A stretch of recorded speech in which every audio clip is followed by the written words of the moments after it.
The idea for Warzone kind of evolved over time, but it started way back on Halo 4. So when I joined the team, Warzone was just a pitch. It was something floating out there that we wanted to jump on. It was a what if we were able to combine all of the best parts of Halo into one multiplayer mode. It would be awesome.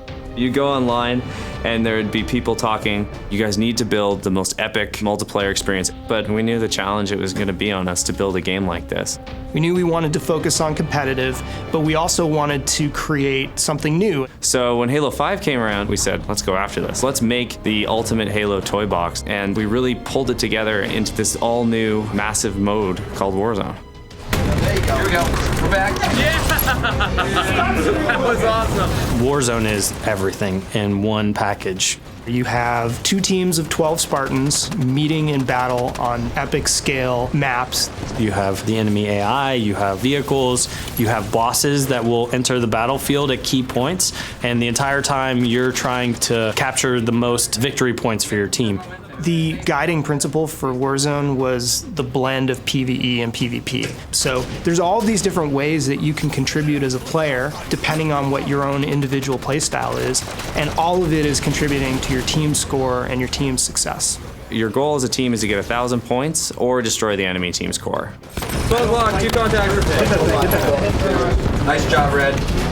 The maps in Warzone are huge. We have maps that are 4 times as big as any map we've ever built for Halo.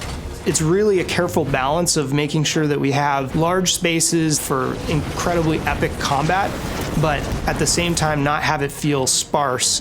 When you start a match of Warzone, your base is overrun by enemy AI. You have to clear your home base out.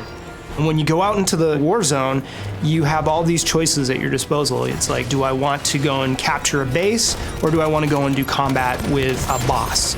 Each team on their side of the map has an armory. And then we've got a garage right in the center. The main advantage of the garage is that it is a place that's further ahead in the battlefield where you can spawn vehicles. If you can manage to capture the 3 objective bases that are on the map, that allows you to then access their base and destroy the power core that's at the center. I need help in the corner. Watch on that corner. Wow, they're on our core already. It's a way for a team that might be out of the battle to come back from near defeat and score that last second victory. One of the coolest new aspects of Warzone is having these bosses on the battlefield. You'll be playing the match and then you'll get a notification that a boss is coming in. And for the really good Warzone teams, they're going to want to focus on those bosses right away. We wanted to bring personality into the bosses and fit them into the universe. Giving them names and giving them a backstory gives the player a sense of accomplishment. These are characters who are a big deal within their own faction. You've got Baron Sharome, who's patrolling over the battlefield in his Banshee, and when he comes out, that's a moment. When he spawns, everyone's like, Baron's out, Baron's out! And everyone's running over, right, and trying to get the Baron first. You're gonna then have to decide in this boss fight, do I focus on killing the boss, or do I focus on trying to fight the other team off of the boss? There's certain points in the match where that next big legendary boss kill is gonna determine who wins the game.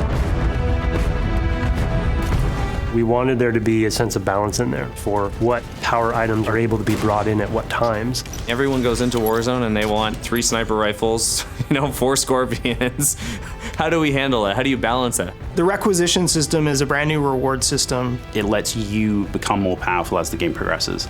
Everything that you're doing, all the kills that you're scoring, capturing bases, all of those things are helping you gain additional rec levels. So within your home base and each one of the 3 objective bases on every Warzone map, you have requisition stations. If the player has rec cards in their inventory, then they can go to the terminal and use those cards to get all of the best items from the Halo sandbox. Rec cards you earn through any type of multiplayer experience. So if you're playing Arena or you're playing Warzone, we will be giving you rec packs as you go up the ranks.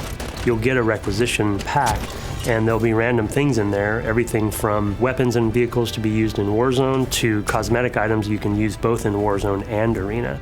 So as I level up within the match, I get access to the higher level cards that are in my inventory, and I can use that Scorpion card or that Banshee or that rocket launcher No more like fighting for that one spot on the map where the Scorpion tank spawns. No, I bring my Scorpion tank in with me in my wreck collection. But you don't just get to start the match and call it in and just wreck house. You got to actually take bases, get points, and as the battle gets crazier and everyone's leveling up together, your choices get bigger as well.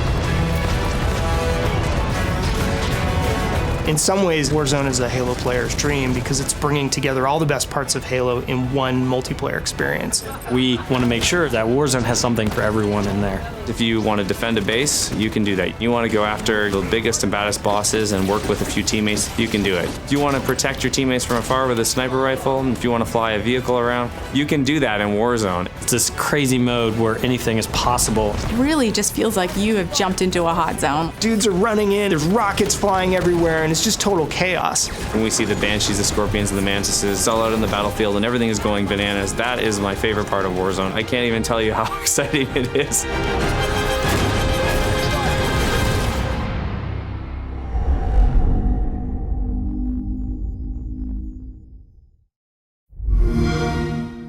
Xbox One, now $349.